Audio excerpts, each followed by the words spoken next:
Good evening, everybody, and welcome to the program on a rainy Tuesday evening in this final week of February. And for those of you who just figured it'd be a cakewalk for the Yankees this year, well, it still will be. But when you lose pitchers like this, and of course I'm talking about the news today, which you all know by now, that Severino has been lost for the season, that he needs Tommy John.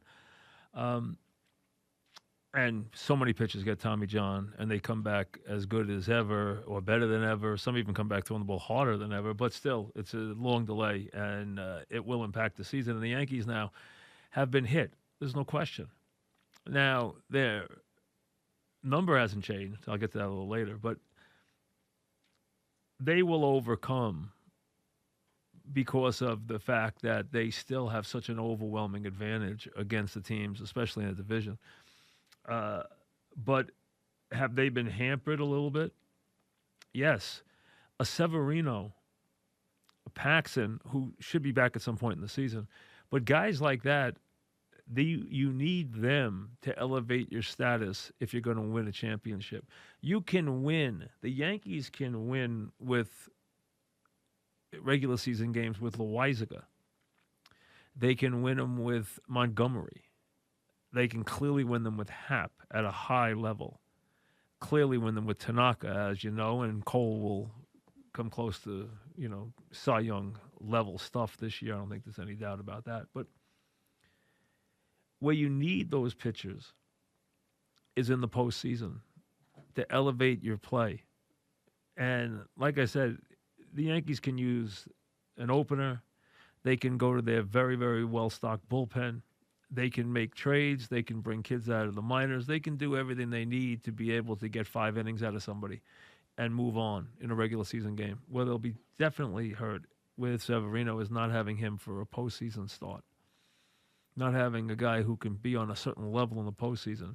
But does it take a little bit of an edge off their top? Listen, you can't have a Severino and a Paxton leave your rotation and not feel it a little bit.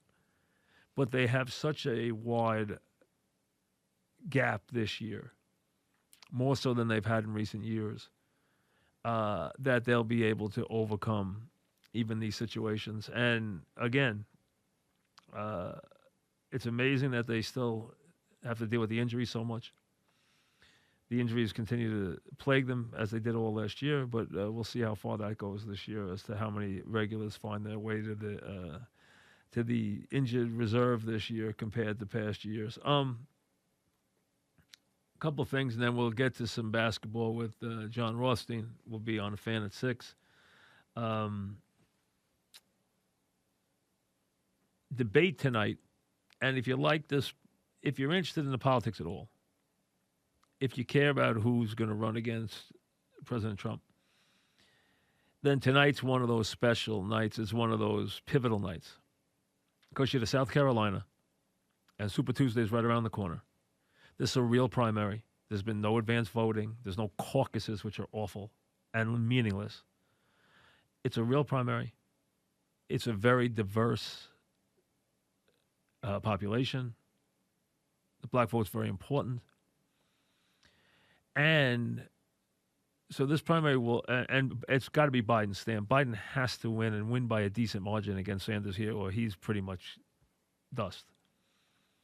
The others are on fumes anyway, except for Bloomberg, because the question is, does the Democratic Party want Bloomberg as an option? Bloomberg is offering himself as, hey, if you get to the point that you're a little farther down the road here, and you don't think Joe's got enough in the gas tank, and Bernie's winning, but you don't trust him, that you don't think handing the keys to him are going to get you a victory, I'm here. I got this enormous amount of money. I have this ground force. That's all fine. And he won't be on the ballot till Super Tuesday, so we're not even going to find out in South Carolina whether people are going to vote for him or not. We're going to find that out next week. And he's polling because he's been way ahead of those people in advertising. Doesn't mean they're going to vote for them. But here's the thing. The primary voters who are going to vote, and remember, the primary is not the greatest indicator of the general election, but it's still, you got to go through this ritual if you want to try and get a nomination. And Bloomy's trying to get it at the convention now anyway. He knows he can't get it before that. But here's the thing. If he is going to be a candidate at all, he has got to show that he can do this on his feet, standing up. His debate performance last time for a brilliant man, and I've talked to you about he has no charisma. I've talked to you about how he's terrible in front of a camera, he's terrible in person, and all that stuff. Well, now you're going to see if he can be fixed. Because if he can't come out on a night where they're going, the other guys are going to be zeroing in on him, but more on Bernie because Bernie's running away from them. So they're going to attack Bernie tonight. They're going to attack Bernie on Fidel Castro. They're going to attack Bernie on some of his, leftist ways way back. They're going to attack them on that he's a mean guy who does, dirty tactics out of his campaign. Whatever they come up with. And they're going to kill him on his promises, which are ridiculous to begin with, okay? He's not going to get everybody free health care. Not happening. He's not going to fix your student loans. Not happening. And you're not getting free college. Not happening. None of those are ever happening. So he's bribing you with those promises, but they're never happening. Never happening. Not a chance are they ever happening. Everyone knows that. He even knows that. The other Democrats know that. But Bloomberg has to show that he can walk and chew gum at the same time. He's got to show that he can go out and be somewhat personable, somewhat magnetic, show that there's a pulse there, show that he can give and take, show that he understands what the idea of this is. You have to, if you want to be president, you have got to be able to perform. It matters. In the television age, it is a prerequisite. And he was a 0. On a scale of 1 to 10, he was a 0. He has to go out there tonight, and when Elizabeth Warren attacks him, go right back at him. He's got to go to Bernie and say, hey, Bernie, I'm a brilliant economic mind. I've built one of the great companies from scratch in the history of the country. Your healthcare plan is so outrageously ridiculous, and here's why. Here are the numbers. It can't be done. He's got to be confrontational. He's got to go on the attack, and he's got to understand that he has to understand how to pivot into his message for the last 35 seconds of an answer, like every politician does every time. They don't answer the question. They give you a quick soundbite, and then they pivot into their speech, and they repeat it, and they repeat it, and they repeat it. He, last week, goes, I'm a good alternative. I'm the one who can beat Trump. And I'm a good manager. And left 35, 45 seconds on the table. You don't leave a second on the table. You go long, and you give your message, and you look at the camera, and you engage. Can he do any of this? And frankly, I don't know if he can. He had to cancel his town meeting last night because he needed more prep time. So he had to cancel a CNN town meeting he had set up in advance because they needed him to be more focused on this. Not a good sign. So I think by tonight at 11 o'clock, you're either saying, boy, Bloomberg showed us a different side tonight, and he was the comeback kid in this debate. He was feisty. He was argumentative. He showed some personality. He showed some toughness. Or you're saying, I don't care how much money you have, you're dust. And you might as well just decide which one of the other people you're going to give the money to. And he's not going to give the money to Bernie. Because Bloomberg is not giving the money to a guy who thinks all billionaires should be gone and who wants 20% of his business off the top. He is not supporting that guy. Okay, that is not happening. He could support a regular. So the other guys, this is their dream.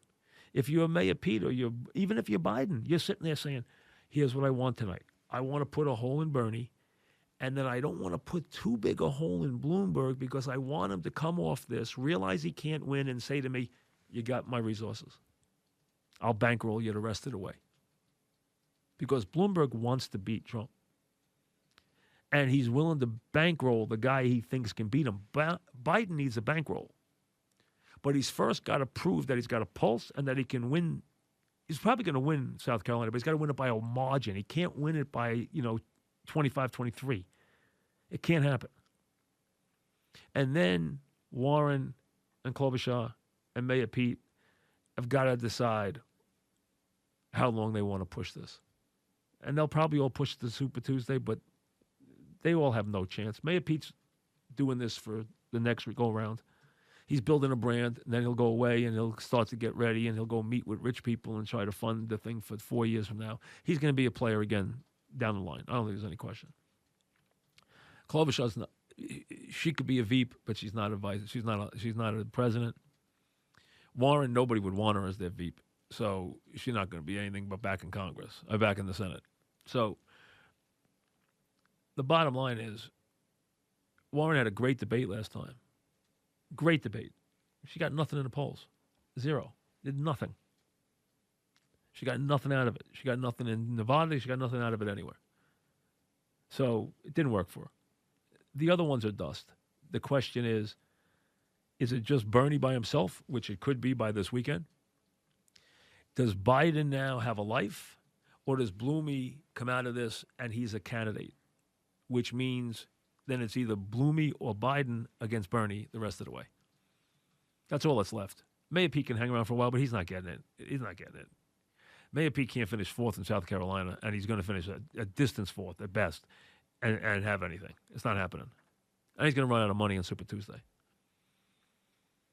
Now you got to spend a lot of money. Now you got to put people on the ground. Now you got to use a lot of jet fuel, and now you got to spend a lot on TV ads, and it costs a fortune now. So Biden's dream is, I kill Bernie on this Fidel Castro stuff, and I get Bloomey to back me. Will that happen? Probably not, but that's what he's probably looking for. And let's see if Bloomberg can make a big comeback, because without a night, if you're not tonight at 11 o'clock saying, boy, oh boy, what a comeback by Bloomberg, he's dead. And then you have a very good chance by the end of the weekend that it's Bernie against, and even though the Dems don't want him, it's Bernie against Trump. And Bernie against Trump, I know you could say nobody's going to win. Trump's going to win. Bernie's not going to beat him. But I'm sure you can't tell a Bernie supporter that, but that's okay. I know people who thought McGovern was going to beat Nixon. He got 17 electoral college votes. All right, take a quick break. We'll come back, do some college basketball with John Rothstein. We'll see you on the Fan at 6. We got all that coming up back after this. It's not too early to do some college basketball. We're a couple of weeks away from the Selection Sunday. We got conference tournaments coming up, including the Big East one, which should be interesting from a lot of reasons, because the Big East got a very, very good league this year. Very balanced, with Creighton playing great right now, as a matter of fact, playing really better than anybody else in the league. John Rothstein, you see him a lot during the month of March, of course. You can see him at CBS Sports, and on The Fan, you hear him all the time. He's got his own podcast. Who doesn't these days? Everyone in the world has a podcast. The host of College Hoops Today podcast, and host of Stuff. So this week his guests are Penn State's Pat Chambers, and Penn State's had a good year. Not a great last week, but a very good year. Yeah. And Marquette's Marcus Howard, who has obviously been a prolific scorer for Marquette. So John joins us now. John, welcome. How are you? Great, Mike. Great to be with you. All right. So, John, I know they lost, obviously someone had to win a Kansas Baylor game, but you had the other two lose for the first time really since the new year. But it seems to me there is a very big gap, and we know that the couple of times the committee's put out this advanced seed bracket the last couple of years, right. They've hit 3 out of 4. It looks like it's Kansas, which I think is right now number 1 easy. Then you have San Diego State, Gonzaga, and Baylor. Anybody else close? Dayton, Duke, anybody else close to being a 1 seed, or you think those 4 got the 1 seeds? Well, those 4 have the 1 seeds right now. In order for somebody else to come up to the 1 line, San Diego State would have to lose another game. Now, this is where San Diego State missed an opportunity, Mike. Since Gonzaga lost on Saturday at BYU, had San Diego State come back and beat UNLV, San Diego State would have overtaken Gonzaga as the number 1 seed in the West region. Now, why is that so important? The West regionals, Mike, in the Sweet 16 and the Elite Eight are played in Los Angeles. So even though San Diego State right now is projected as the 1 in the East, if they win 2 games in the tournament, they're going to have to fly cross-country to New York to play at Madison Square Garden, and their reward may be, if they get there and seeds hold up, an Elite Eight matchup with Duke. Yeah, on the Duke. other side, Duke is. as well as anybody Duke else. will be the Duke, 2 in the East. Duke. Absolutely, yes. Yeah. So then it's a pseudo home game for Duke to go to the Final Four. So I've said this for a couple of weeks now. San Diego State has a better chance of getting to a Final Four if there are 2 in the West versus a 1 in the East. Kansas just beat Baylor. They avenged the game they played in early January. And right now, I think, is playing better than anybody in the country. I've never loved them for a variety of reasons in the tournament, because I think that they are a system team, and I don't love system teams in the tournament. Mm-hmm. I never have, and they are a classic system team. They get there every year. And I worry a little bit about their free throw shooting, but I have to admit right now, they're the best team in the country and might be the best team by a little margin right now in the country. Yeah, they're playing unbelievable basketball, and what's happened is over the last 2 games, Udoka Azubuike has went from somebody who was obviously in the All-American conversation to now a first or second team All-American. He's been spectacular. But, Mike, watching Baylor as closely as I have all year, Baylor did not play its best game Saturday against Kansas. They missed free throws. Maceo Teague, who was in his first game back from, suffering a wrist injury, was not his normal self. I'm not going to punt on Baylor. Baylor can play a lot better than they did on Saturday. And you also have to remember that Baylor dominated Kansas earlier in the year at Fog Allen Fieldhouse. And storyline-wise, the interesting thing is Kansas and Baylor could play 2 more times. Oh, absolutely. Once at the Big 12 tournament and once in Atlanta at the Final could Four. Definitely happen, no question. We're talking with John Rossi. And then you have Duke, which is not great. I mean, they just got beat 22 a couple weeks ago, which is, not very Duke-like, but is going to be in Madison Square Garden. Unless they get picked off early, going to be in Madison Square Garden in that place in what is going to be an incredible advantage for them. Going to be very hard for somebody to beat Duke in Madison Square Garden. No question. Now, the wrinkle now that I think we're starting to see in the ACC is Florida State. Florida State, Mike, has lost 2 games in 2020. Once at Duke by 5, once at Virginia where it missed a 3 to tie the game on the last possession. Leonard Hamilton has been to the second weekend of the NCAA tournament for 2 straight years. He's at bat again. I think when you look big picture right now, one thing we need to keep in mind is the winner of the ACC tournament, if it is Florida State and Duke, may have a chance to stay east, because right now Florida State, Mike, is the 2 seed in the West. And here's the ironic thing. Gonzaga is projected as the 1 in the West. Mike, the last 2 years, Gonzaga and Florida State have played in a regional in Los Angeles. The way it's structured right now, if the seeds hold, that would happen for a 3rd straight year in the NCAA tournament. It's amazing. What an unusual year. I cannot remember any year, because most years you have to import somebody and put them in the West as a 1 seed. I can't remember ever in maybe, I don't know if it's happened in the last 40 years, that you would have 4 teams from west of the Mississippi be 1 seeds. I don't think it's ever happened. I can't remember. Usually there's none. I mean, so other than Kansas, now there's going to be 4 of them. Right, and that really sums up this year in college basketball. There is no better year for a non-traditional program to make a run at the Final Four. For a Baylor, for a Dayton, for a San Diego State, for a Florida State, the door is open right now, because look at what's happening blue blood-wise. North Carolina right now is irrelevant when it comes to the NCAA tournament. Right. UCLA has come back the last 2 weeks. Mick Cronin has done an unbelievable job rallying that team, but they are not vintage UCLA. They're not going to be a high seed. So the door is open right now for somebody else, some other program, whether it's Creighton, Florida State, Dayton, programs of that caliber to break through and have a chance to get to a Final Four. I don't think there's any question. And, you mentioned before we get to the Big East, Dayton is having a great year. People don't realize how good that team is. Also, the teams that historically are good at the top of that league are very, very good in the NCAA tournament. They have a chance to be the first team ever to go 18-0 in that league. And that league has, if you go back to Calipari's UMass teams, you go through Cheney's teams, you go through all the years, that league, when they have good teams, they usually do very well in the NCAA tournament.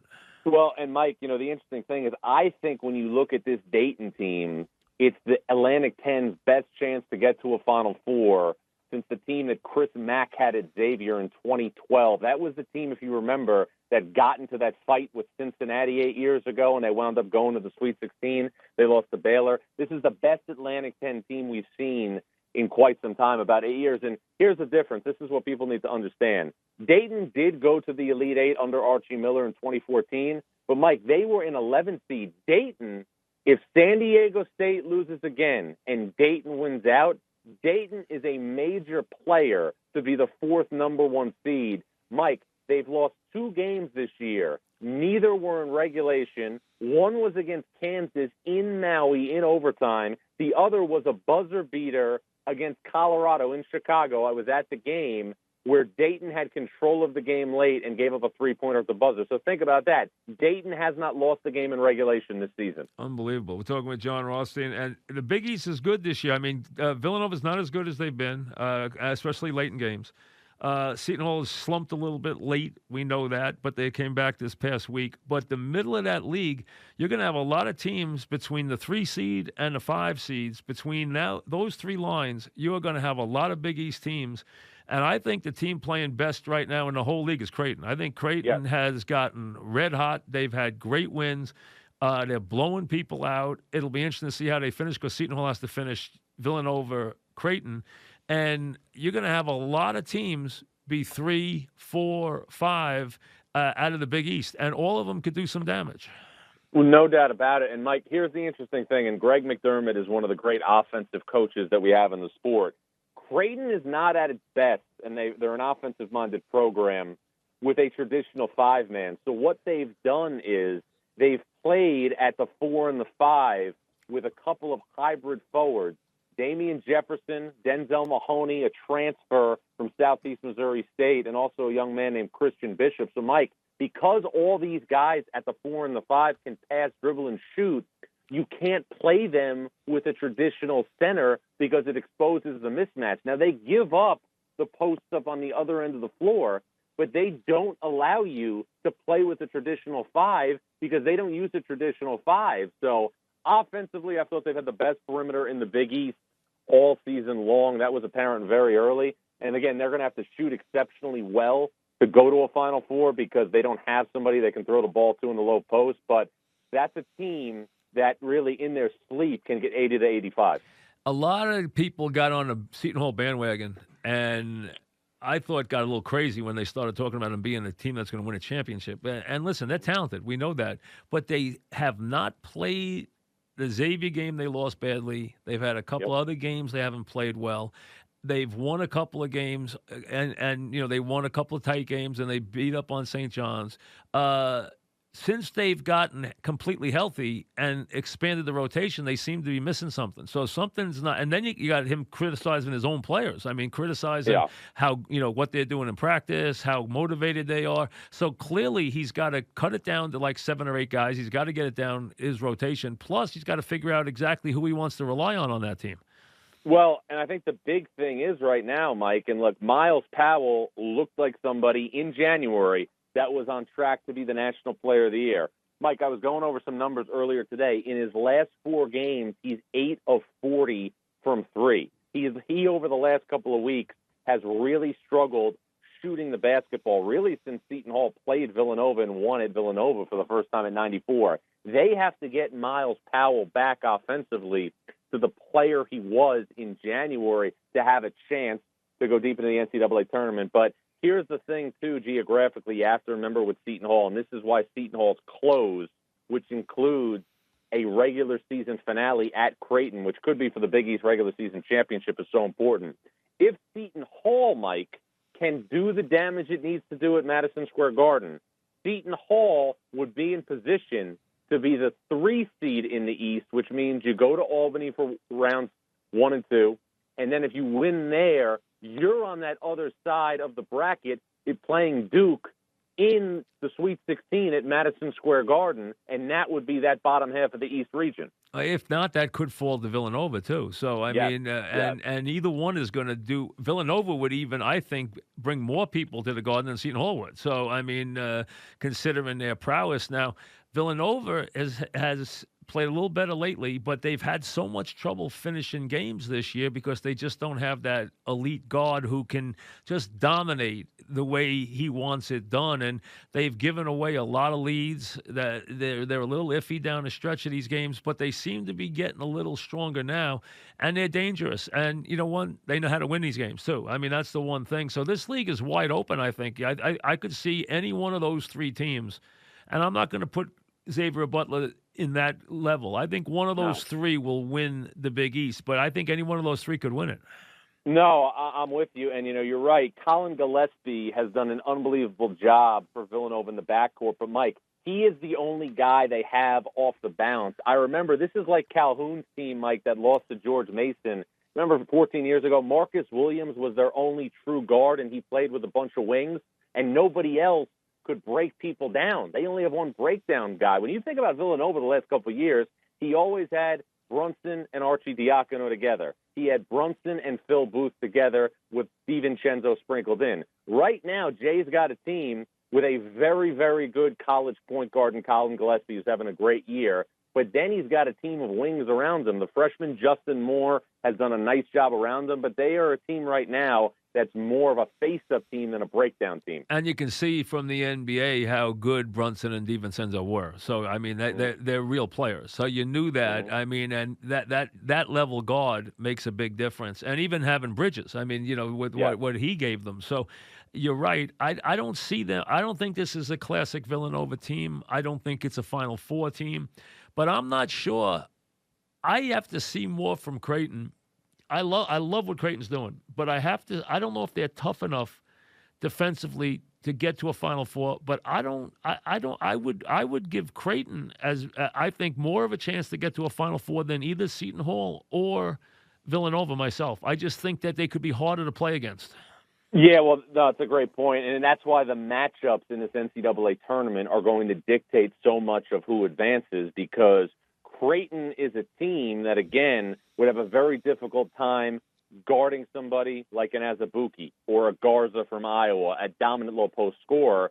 But conversely, Mike, you are going to give up something at the other end against Creighton because they're going to be able to put 4s and 5s out there that can extend the defense, which is going to open up a driving lane for Marcus Zagorowski or Tyshawn Alexander. Tyshawn Alexander is another guy, Mike, on Creighton who has not gotten nearly the attention that he deserves in the Big East. I know people talk about Miles Powell and Marcus Howard, and they should. They're first-team All-Americans. I know people talk about Colin Gillespie, and they should. He's done a great job at Villanova. But Alexander defensively has done yeoman's work on Miles Powell and Creighton's 2 win over Marquette this year. That's a guy that if Creighton advances in the NCAA tournament will get a lot more ink. Talking with John Rothstein. All right, how about Louisville and Kentucky? What about those two? It is amazing to me that we have a Kentucky team that's won 6 in a row. We have a Kentucky team that's won 10 of 11, and they are not being talked about as a team that can go deep into the NCAA tournament. I know they lost to Evansville. I know they lost to Utah and Las Vegas, 2 games they shouldn't have lost. Mike, elite rim protection with Nick Richards, and you saw that in the LSU win on the road. Emmanuel Quickly, somebody who came back to school, didn't leave early, has been their best guard this year. And here's the interesting thing. Kentucky's rotation this year has one freshman producing at a high level, Tyrese Maxey. Because Coach Calipari has an older team, he has seen the seasoning pay off in January and February. He quietly has done as good of a coaching job as anybody this year. I'm writing it for tomorrow. He's an easy choice for SEC Coach of the Year. There's not a great team in that league. I know a lot of people thought LSU was going to be. Auburn is still hard to figure. I mean, very hard to figure. But I at least see some quality. The Big Ten is weird. I mean, the Big Ten, I mean, it's hard to figure. You know, you mentioned when we promoted you, you talked about Penn State's Pat Chambers. Penn State was playing great, and Illinois cooled them off. Michigan State's had such a weird season. Iowa's had a weird. I mean, basically winning on the road in the Big Ten's been impossible all year. I mean, so it's been a very odd year for the Big Ten, and I wouldn't be surprised they don't have a lot of impact in the tournament. No, and here's one big thing to remember on Penn State. The last couple of weeks, Myron Jones, who's their second leading scorer behind Lamar Stevens, has been out of the lineup for illness. So they've missed his offense. Pat Chambers told me earlier today that he's day-to-day. No word yet on whether or not he'll play tomorrow night against Rutgers, but that's something to keep in mind. Mike, I agree. I think they're going to have great representation in the NCAA tournament, but I don't know how many teams they're going to have in the second weekend. Michigan with Isaiah Livers healthy looks like a second weekend team. Livers in the lineup. Michigan is 13-5. Without him, they're 5-5. He is the type of stretch four-man that NBA people love. Iowa has the dominant player, to me, right now the front runner for National Player of the Year in Luka Garza, who's a throwback to the mid-'90s because he's a true five-man, and he was a true center. And I think, and this goes back to what we were talking about in terms of, off-the-radar programs, and Maryland isn't off the radar, but they're not a blue blood. This is the best chance under Mark Turgeon that Maryland has to get to a Final Four. They've got the point guard in Cowan. They've got the big man in Jalen Smith, who entering Sunday's game against Ohio State had 9 straight double-doubles. Maryland, 18 years ago, won a national championship in Atlanta in 2002. 18 years later, they might have a chance to go back. That's the team that's best positioned out of the Big Ten to go far in the NCAA tournament. Talking with John Rothstein, we're a couple of weeks away from Selection Sunday, right around the corner as we get ready for the NCAA tournament, and a wide-open tournament this year, and some different names, as we alluded to. Different teams at the top, teams like Dayton and San Diego State, we never think of, or Gonzaga, who's become pretty much a household name, but even teams like that. And as you mentioned, teams that people get used to out west. Well, Oregon's still there. Arizona's, is not that good nationally. UCLA is not there, but Oregon still has a team that I could see them. Yep. I could see Oregon being really good in the NCAA tournament this year. Oregon has the great guard this year that could go on a tear a la Shabazz Napier and play deep into the NCAA tournament, and that's Peyton Pritchard. He's a first-team All-American. He's the best point guard in the sport. This is the difference in Oregon this year versus past years. 2017, they go to the Final Four. 2016, they go to the Elite Eight. What was the key? Dylan Brooks was the type of skilled, undersized four-man that could score and open up things offensively. Last year, they had the similar type of guy in Lewis King, who was that skilled 6'6", 6'7" four-man who was capable of passing, dribbling, and shooting. They don't have that this year. Front court scoring has been a major, major concern. But, Mike, I don't need, to reiterate this to you. You know it. Dana Altman, people don't talk about him as one of the great coaches. Top coach. Mike, I was looking it up. How about this? Since he's been at Oregon, he's never lost in the first round of the NCAA tournament. Yep. And not many guys do. Rick Majerus had a great run of that, for many, many years. Always won his first NCAA tournament game. It's very hard to do. Very hard to do year in and year out. Dana Altman is a superb coach, and Oregon has been sneaky good, as you just mentioned. They've been sneaky good, just like Baylor's been sneaky good. Although this year Baylor's getting a lot more attention. I thought I would be talking about West Virginia, but they have hit the skids for some, and I always know, they can't shoot. They got to press to win. The Kansas game seemed to take something out of them. They've been up and down this year, and it doesn't look like they're finishing the season too strongly. I thought they were going to be a good team. In January, I thought they were going to be a very good team, but they've really not played well lately. This is the statistic that will make you throw up if you're a coach.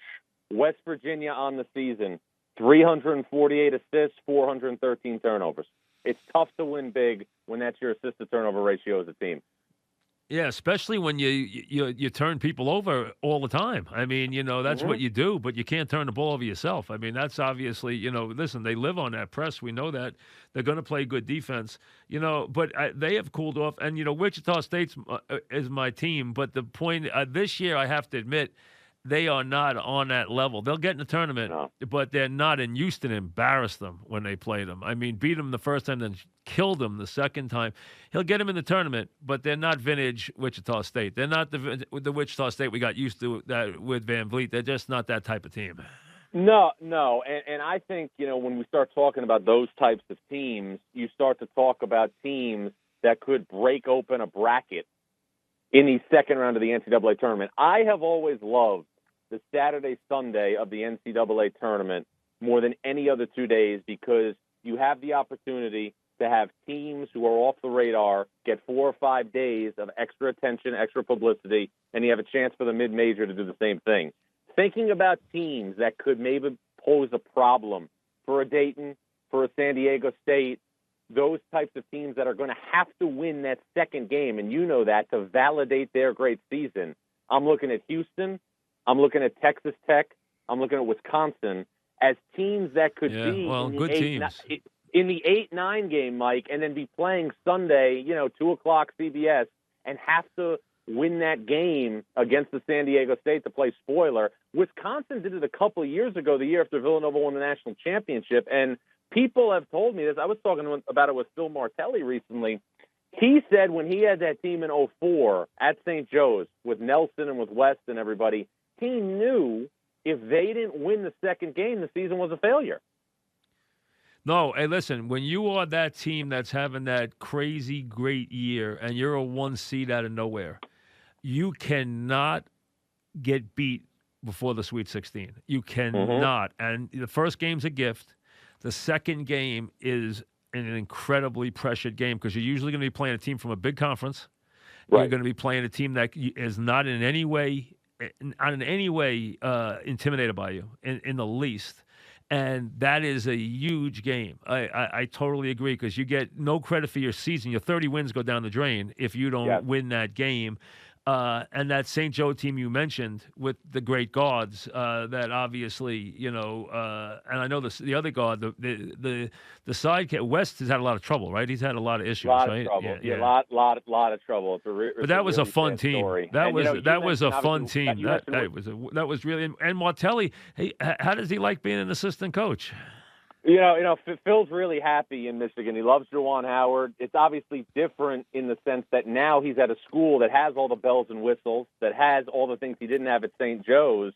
But I think, considering the way things ended at St. Joe's, Phil's in a good spot. He's at Michigan. Good for him. They've got a good team. But, I want to bring up, too, we're talking about Wichita State. When they had the great team and were undefeated going to the tournament in 2014, they had to play Kentucky. Oh, that was ridiculous. That was ridiculous. They didn't get there. And let's face it, we've talked, for a while. We don't talk about that team. That was a Final Four. That was a Final Four game. There was no way that game. Calipari was the first one to say we should not have been against them in the second round. That was a Final Four game. That game should never have been a second round game. It was one of the great second round games ever, and it was a killer, absolute killer. You're right, and they were not. And then they came back and then did that to Kentucky another year, as you know, when they were the team playing on Tuesday night when they got on a run. Remember, and they went on the run that year. Beat Arizona. Yes, beat Arizona first. So I mean that year they went on the run, and so I mean they've been pitted against Kentucky a couple of times in unfair spots. They have never treated Wichita State that well in the tournament. Let me get a couple of local guys in who have had good years. Rutgers has had a good year. I know they've won mostly at home. They haven't won a lot of big games on the road, but they've had a very good year. He's done a nice job with the program. They're an NCAA tournament team. Can they win a game? It depends on the matchup. I'm concerned about Rutgers' close because they have not played well on the road. They've got a road game at Penn State. They've got a road game at Purdue. And the home game sandwiched in, Mike, is Maryland. And here's the thing, and again, I know I'm preaching to the choir here, because we have so much parity this year and because the level of separation is so small, there's more of an opportunity for teams to steal bids during championship week. So if a team that's not projected in the field wins a conference tournament, like St. Mary's did a year ago when they beat Gonzaga in Vegas in the West Coast Conference tournament, bubble teams are going to be bumped out. So you don't think Rutgers is automatic?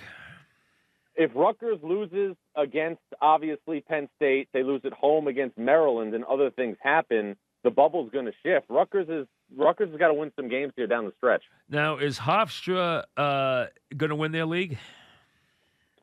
They've been close a couple of times. I think it's Hofstra and William and Mary in the CAA. Joe Mahalick's done a great job. Very hard to win that tournament down there. Very hard. Very, very, very hard. That's been going on for years. Yeah. You look. Mahalick's done a very nice job with Hofstra. He really has.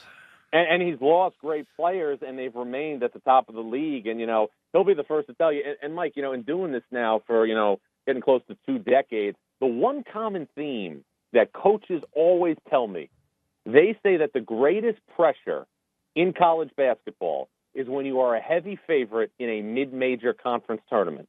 Because regardless of what you do, if you don't excel during those 3 days, you've missed the opportunity and you're not going to get in that large. Multiple people have always said that to me, that the most pressure is being a heavy favorite in a mid-major conference tournament. Hey, Jay Wright, Hofstra, Delaware game Dog and I did that was on national TV at 11 o'clock in the morning, and Dog and I did the game on the Fan. They had a whole thing for us out there. That game made Jay Wright. That game put Jay Wright on the map with Speedy Claxton. And, and you had the Notre Dame coach, obviously, coaching at Delaware at the time. And, he's done a great job himself. But the point is, these two guys got launched out of those games.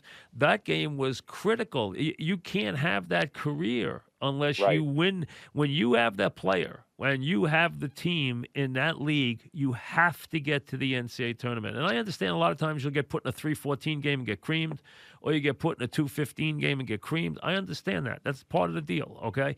But the point is, you've got to get to the tournament and have that week, because that week puts you on the map, and it's put a lot of coaches on the map. And you know how this works. I mean, you got to take 3 steps to the top in college basketball. It takes you 3 steps to get to the top. Nowadays it's changed a little bit. It's a little different. Guys can stay in places that they didn't used to. And like in the old days, a guy would never stay at Wichita State. Now he can make a fortune at Wichita State. He doesn't have to league. He's in a good league. He doesn't have to leave there. Guys can stay in spots and get paid a lot and build programs.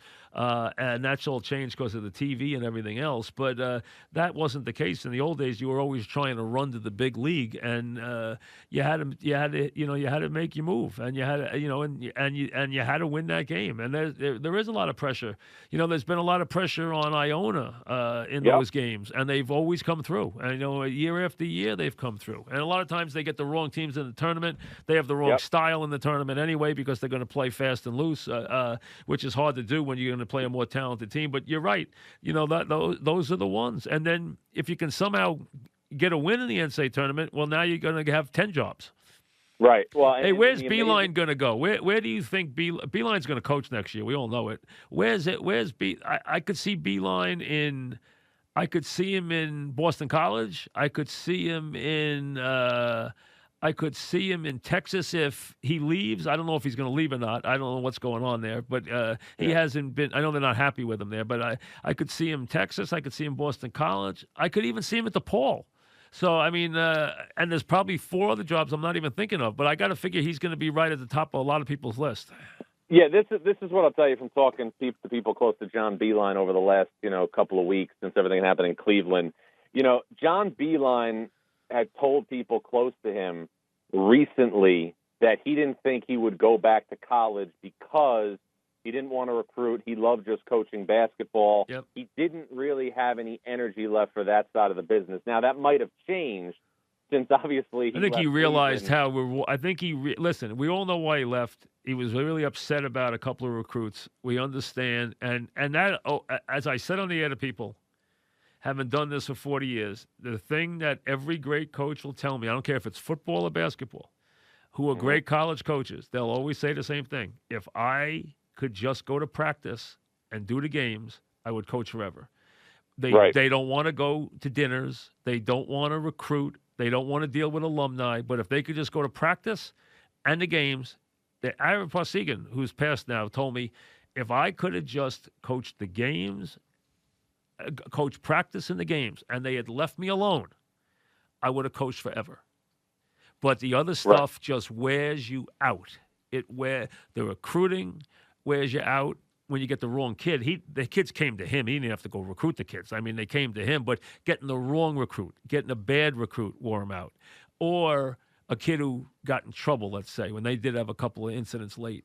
But dealing with the alum, going to the meetings, going to the fundraisers, that's the stuff they can't stand. It's a headache. That's the stuff they can't stand. So Beeline was fed up with recruiting. He was unhappy a kid left early. He was unhappy with a kid who didn't come, who was supposed to come. He had something happen with his son, which I don't know the whole deal about. And he said, let me get out of here and go to pure basketball. Well, he found out that's a whole different world. And it wasn't for him. So I think he'll come back and go back to his roots. And he might take a job that's a little lesser than you think, because I don't think he has to be at the top place to be successful. So, but I do think he's going to coach again. I'd be surprised if he doesn't. I haven't talked to him, but I'd be surprised if he doesn't coach again. Yeah, I mean, we'll see what transpires here, in the great coach. Carousel over the next, 5 or 6 weeks. The interesting thing, and you had obviously touched on it with Texas, is the buyouts for some of these guys are so astronomical. Shaka Smart's buyout is $10.5 million. Except that school is the one school that can handle it. I mean, they can handle it. And I guess I'm surprised he hasn't been successful there. I'm really, considering how good he was on the way up, I'm surprised now again, tricky place to recruit players to, which in a tricky league to recruit players to. So it's a whole, where you're getting your players from in the Southwest is a whole different deal. It really is. You know that. Well, and not only that, VCU had this underdog-type mentality with him there, that his brand really kind of was associated with the school. He went from being VCU plus Shaka Smart to now he's just the Texas coach. It was much different. And the Texas coach in the second sport. Yes, and the Texas coach in the second sport, but you're seeing a scenario now, and, you don't want to play revisionist history, but if Shaka never left VCU, he would be on track to be the East Coast version of Mark Few. Right, and that's why you have the same coach staying at Wichita State, getting paid a fortune, and building that program into. He could have left how many times? He could have left 20 times. They kept him there. They paid him. He likes it there. His wife likes it there. He's got a kingdom, and he understood that. And you can do that now. And Few showed you could do it. And in the old days, you couldn't do that because they couldn't pay you. But now they can pay you. And so now you don't have to leave. And in basketball, you look, Gonzaga's built a brand. Let's be honest. Gonzaga's Duke Light. That's what they are. Yeah. I mean, look what they've done. So you can do that. I mean, it's not going to happen for everybody, but the guy who's really good can do that, and he can do it year after year. And and going to the bigger place a lot of times is hard. It is, because you got to deal with other sports. You got to deal with a lot of different things and a lot of headaches, and it's a whole different deal. In Texas, Shaka's going to realize that he's third. It's football, spring football, than him. I mean, that's all there is to it. I mean, it doesn't work any other way. I don't care. Abe Levins used to say that. Abe Levins was like, hey, I can do anything here, and they wouldn't care. But it's that's the way it is. I mean, that's life in Texas. I mean, just like in Carolina, I don't care how good your football team is. It's going to be third. That's all there is to it. I mean, there's no way around it. So, no question. What's happened in North Carolina this year? North Carolina had questions about its supporting cast well before Cole Anthony got injured. They had issues with this. So Anthony's going to come back and play next year. Is that it now? Will he come back and play next year? I don't expect him to come back. You don't? I don't Okay. expect him you to don't. come back. No, okay. I don't expect him to come back. But, crazier things have happened. But their supporting cast, wasn't of the highest caliber before he got injured. So then you take him away, and you've got a team that is not just finishing, poorly. They're finishing poorly in one of the worst years we've seen in the ACC. The ACC has 4 teams out of 15 projected for the tournament. They won't get more than 5. Yeah, no, it's a different year, and I would not call this anywhere near a vintage Duke team by any stretch. I mean, this isn't vintage Duke. I mean, they're dangerous. They on their best day, but this isn't a great Duke team by any stretch.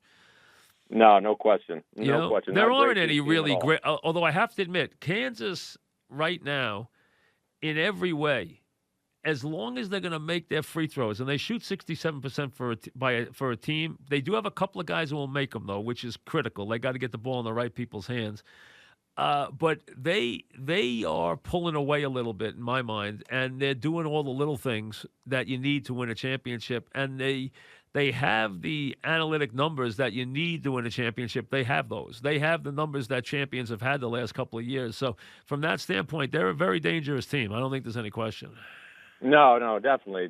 And look, I mean, we obviously learned in college basketball that as soon as we find out the answers, somebody else changes the question. I tell this story all the time. 2 years ago, I was convinced that Vermont was a team that was going to be a mid-major to be reckoned with. They lost their conference championship game on their home floor to a team that nobody was talking about as a mid-major to watch. You know who the team was? UMBC. The rest is history. Yep. Hey, I mean, sometimes, that happens. I mean, crazy stuff. We've seen some crazy stuff in recent years. I thought the Auburn team last year, if the kid didn't get hurt, they might have won the whole thing. I mean, he was their best player against Carolina in the Sweet 16. And they were playing that well. They really were. And he's a good coach. I mean, and he's good in those games. So, and that team's interesting. I mean, that team is going to be a dangerous team to play. Hard to figure how they're going to play, though. They're a little up and down this year.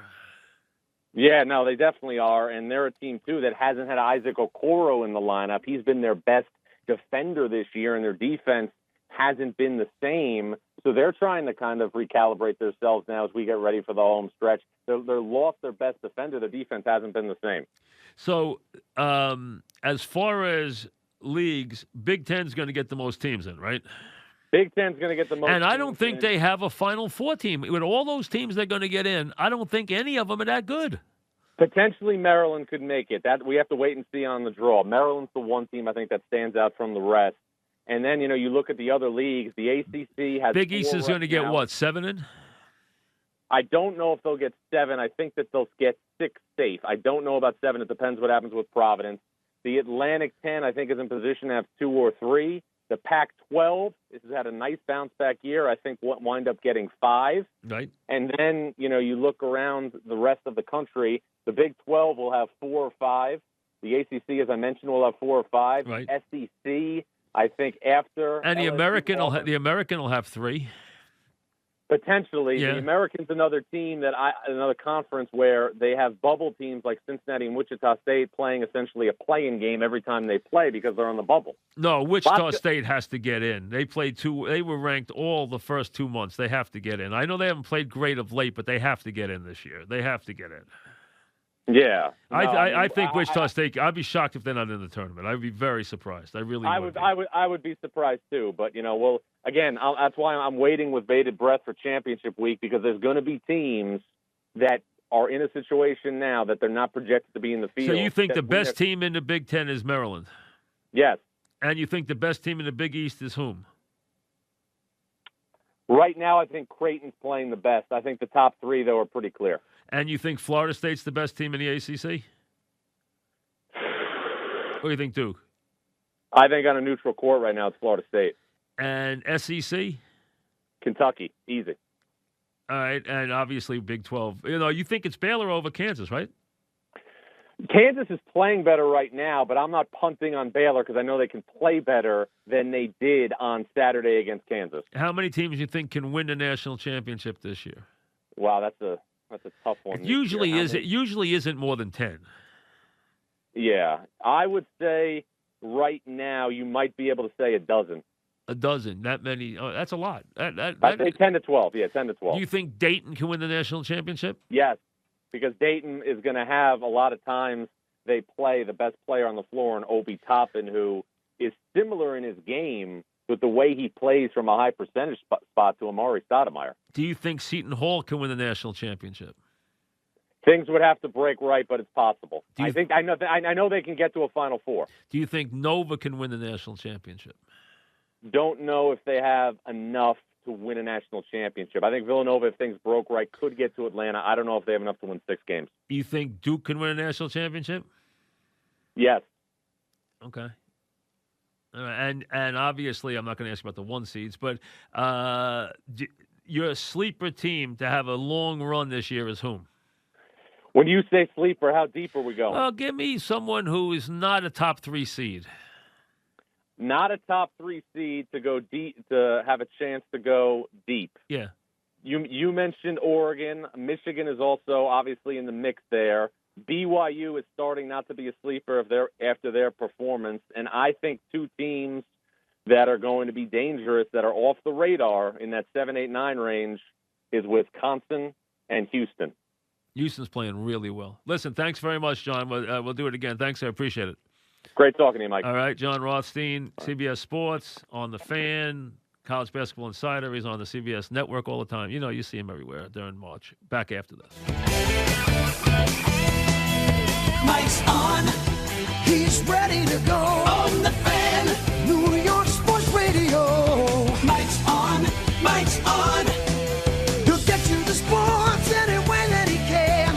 It's Mike Francesa on The Fan. Sports Radio 66 and 101.9 FM. WFAN. All right, we come to you on this Tuesday night, a rainy Tuesday evening. Take you right up until 6:30. Brought to you by Casamigos Tequila. Brought to you by those who drink it. We thank Casamigos Tequila for their patronage all the time. They are very good friends. And obviously the news today for Yankee fans isn't what they want to hear. Severino gone for the season, Tommy John. So the Yankees now they get Cole and they get crazy and they think this is it. Back to the World Series. This is it. Nobody's stopping us. Red Sox are trading off their pieces. All right. The Astros are going to have to deal with the weight of the court of public opinion, which is going to bother them all season. All right. And we took Cole from them anyway. And then the Red Sox are down. So it's full tilt to the World Series. And then all of a sudden, Severino, Paxton, not around. Now, Paxton's coming back. We don't know what's going to happen with Ramon this year. All right. Do they have pitching? They have enough. But when you take pitchers like those guys away, it does make a difference. And the Yankee number this year is, and I always do over-unders, and I do very well in baseball over-unders, okay? They're the easiest ones to do by far. And the Yankee number is crazy. It's crazy. I made this point once before. You've got to bet against this number. You can't bet into this number. The Yankees, I got two numbers here, and it didn't change with the information today because you could wager on these numbers right now. 103 even and 102.5. Now, how big is that half? That is a big half. So the Yankees have to on the one. So let's take the 103 and we'll pass on that. We'll go to 102.5. So you win 103 and you win. 103 Yankee wins. How many times have the Yankees won 103 games? They won 103 games last year. The year before that, they won 100 games. They won 103 games in 2009. They won 103 games in 2002. You have to go back to, if you take out the once-in-a-lifetime year of 1998, where the Yankees, as you know, won 114 and then won 11 more and won 125 games. One of the great shows ever. The Yankees haven't surpassed 103 in any season since 1963. They've gotten to 103. They've gotten to 100 twice in the last 1, 2, 3, 4, 5, 6, 7, 8, 9, 10 years. They've gotten to 103 in 2009. They got to 103 in 2002. So getting to 100 is very hard. They've gotten to 100 1, 2, 3, 4, 6 times in the last 20 years, including the last 2. And I admit there's some weak teams, especially the Orioles, whose over-under number is 50. Has continued to go down. Last year it was 59.5. This year it's 56.5 because they tired of getting beat every year with it. But there's no way that it's a smart wager to have to win 103 games to cash the bet. It's too many. It's way too many. Because if the Yankees are anywhere over 96, They are going to be way out in front in their division. And they're not going to get pushed by the Red Sox this year. Nobody's going to win 100 in their division. And Astros aren't going to push him this year with that kind of number. Astro number's 94.5. And you're not going to look at the National League and play scoreboard with them, so that doesn't happen. So the motivation late, and now you're taking these two pitchers out of the mix. Now, the Yankees will still compete. They'll be able to use an opener. They'll be able to use guys who can get them into the 6th and 7th inning, guys like Loizaga and Montgomery and, Paxton will be back, and Happ will win plenty of games, and Cole's going to be great. Cole will win 18 plus. Can't ever say someone's going to win 20 now because you only get 32 starts. So winning 20 is not easy. It's a little bit luck of the draw. You got to get those decisions in the 7th, 8th inning, especially the 7th inning. You got to be on the long side. You can't have a lot of see, if you have too many 1-1s or 2-2s, if you're a top pitcher, ask DeGrom. If you have too many 1-1s or 2-2s after 7 innings and 106 pitches, you know what? Those add up. DeGrom has one of those every night. Just look at the win totals. It is one of the mind-boggling stats in baseball history that you could pitch as well as DeGrom has the last 2 years and won the amount of games he's won. It's almost would be impossible for anybody to duplicate that. That's how rare that is. But Cole on this team is going to have a bunch of laughers. Plus, he's going to play some really bad teams in his division at times. He's going to match up with the Orioles a couple of times. Listen, there are guys who the difference between being an all-star and non-all-star is the 3rd to 7th and 8th innings against the Orioles, because they hit 800 in those innings and pick up 30 and 40 wonderful RBIs against that Oriole bullpen. That's where the numbers come from. They come from those awful, Oriole, Tiger bullpens, where the game is 6-1 after 5, and now you're in the pen, and now it's 16-2 after 8. And he just went to town. But Yankees have lost Severino for the season. They've lost Paxton. And you still have to cover 102.5. I didn't like it when they were here. I just think it mathematically it's too many. You can't go into the season and ask me to put up 100 to win. 98? Yeah, I'll buy it. It was 98 last year, and it was 97.5 last year, or 98, and I took it as over. And they won 103. But I thought they'd get pushed also.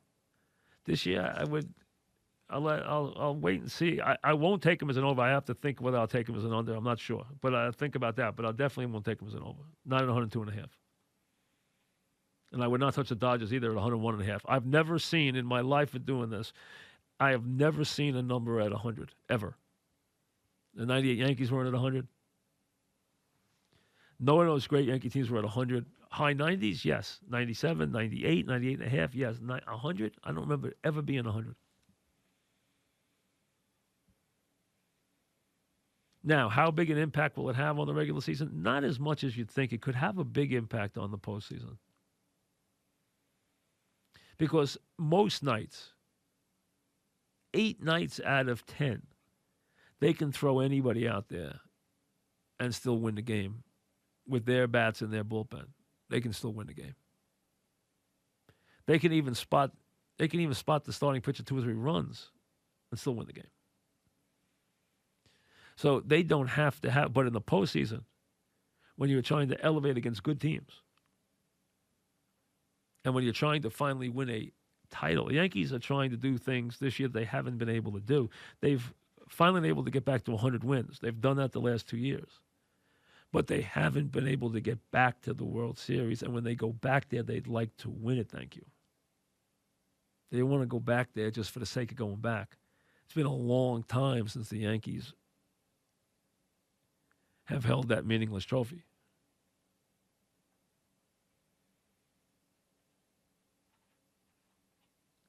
Long time.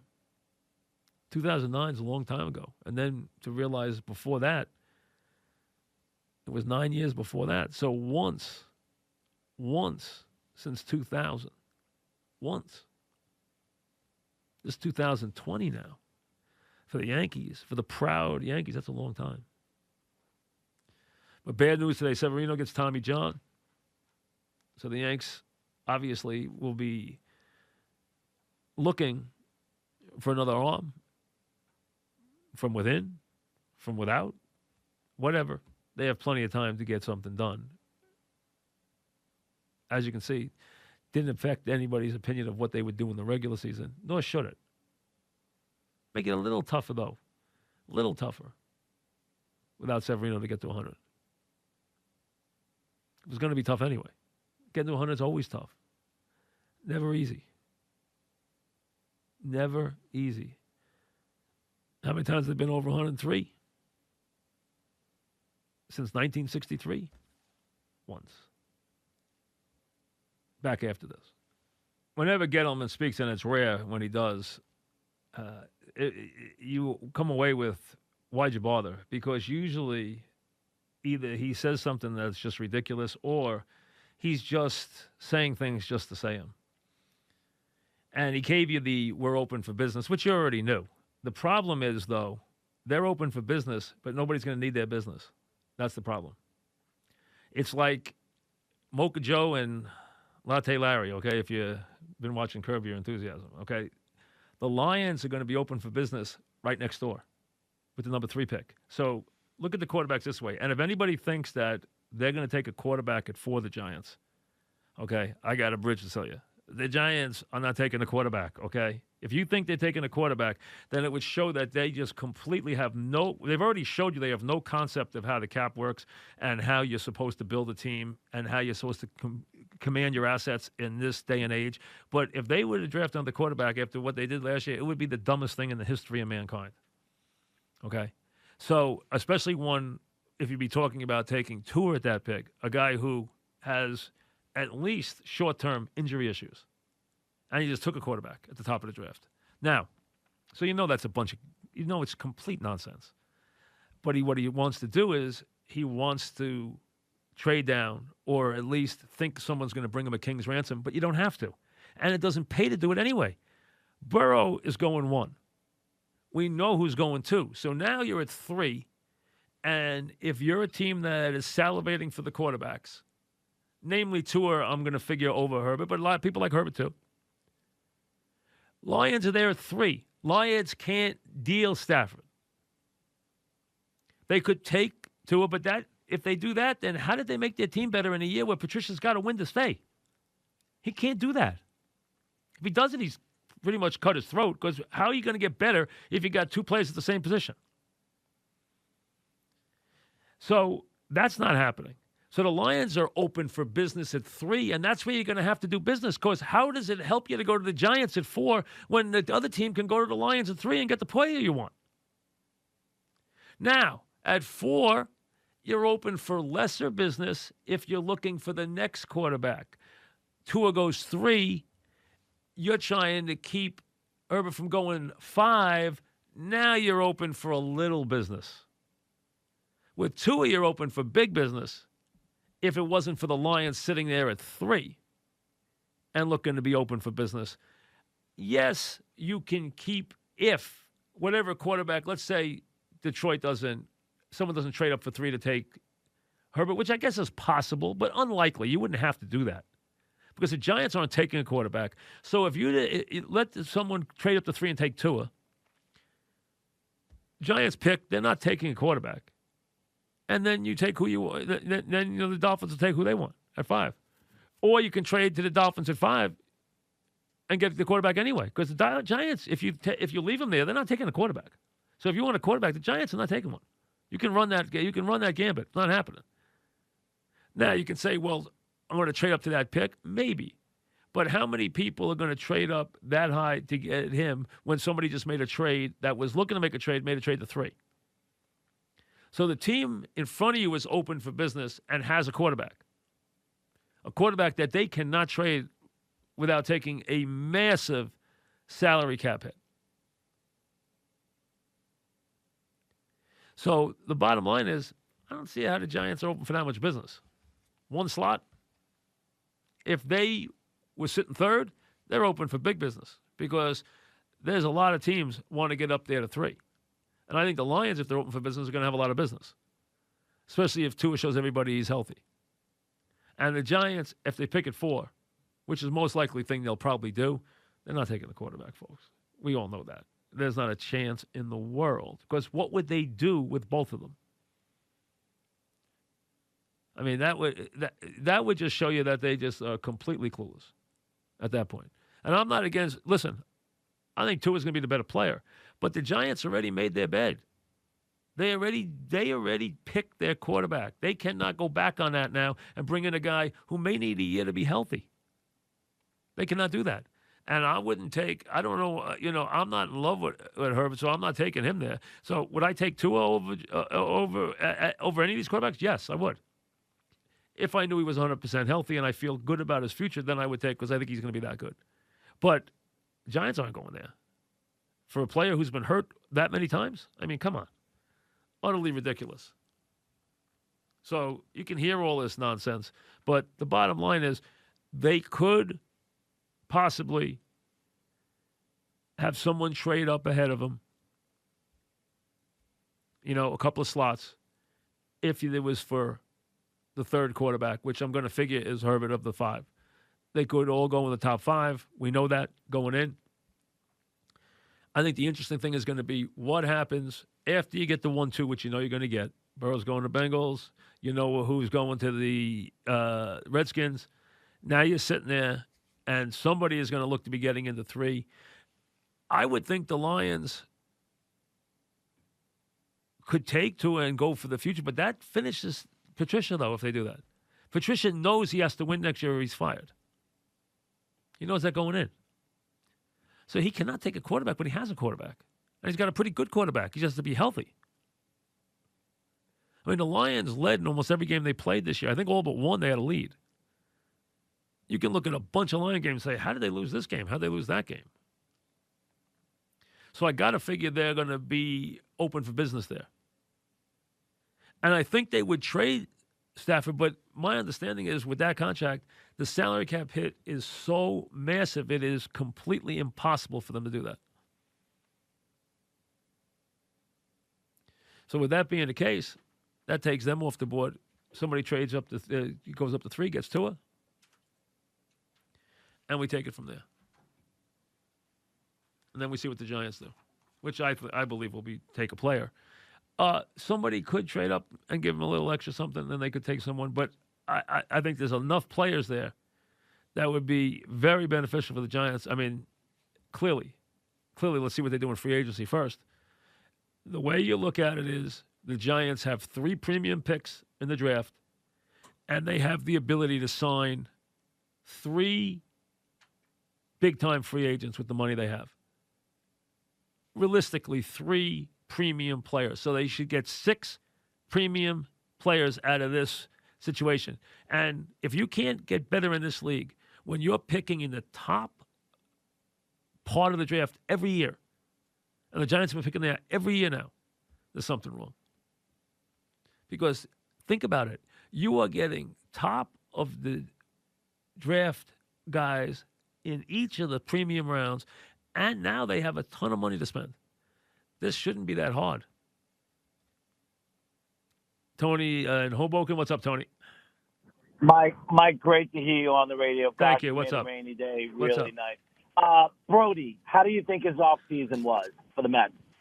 Well, I'm not going to condemn him on the Beltran thing because I'll leave that alone. As far as the team, what I think there's 2 things that I'm worried about. Number one, I think he's going to waste a lot of time trying to make Diaz the closer again. I think that is going to be foolhardy. I don't think it's going to work. So I think you had to ship him out. I don't think it's going to work here. I think sometimes you get one chance in a town and that's it. And I would have moved him. I think somebody would have taken him. And I really think they still have too many questions that they have to answer. Like, what are they going to get out of Cespedes? How are they going to get Davis in the lineup? If they have Cano at second, if they have McNeil at third, where's Davis going to play? If Cespedes is in left, then Davis doesn't play. Davis needs to play. They have too many guys where their defense is going to be hurt. They don't settle in that well. I think they have enough starting pitching. If everything fell into place, they have enough offense. I think the key to the team is Betances. I think Betances has to have a big year, and I think he will. But how quick will they go to Betances? How quick will they turn it over to him? That's the question. So I think he's had a C offseason. Nothing great. Nothing great because he's left them with too many question marks in my mind. Thanks for the call. He's left. I got to run. Sorry, I just don't have a lot of time. He left them with too many question marks. Cespedes, you're going to try and get something out of him? Okay. How do you get Cespedes and Davis in the lineup at the same time? Oh, I'm going to put McNeil at second sometimes, and I'm going to put Davis at third. Davis is not good at third. Cano's going to want to play second. Okay. Cespedes will only play left. He should play right, but he won't. Who's going to play center? Is no one everyday player. There's a lot to answer to that. Plus, the bullpen is highly questionable.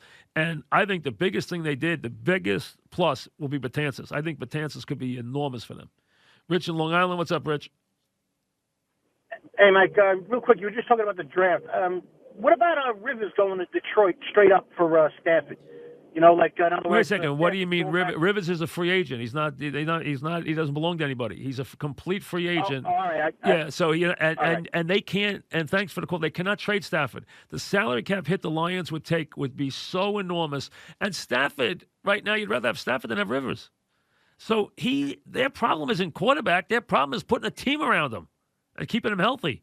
That quarterback can play. And this is it for Patricia. It's either now or never. So he can't go start a youth movement. He's got to win now, or he's going to be out.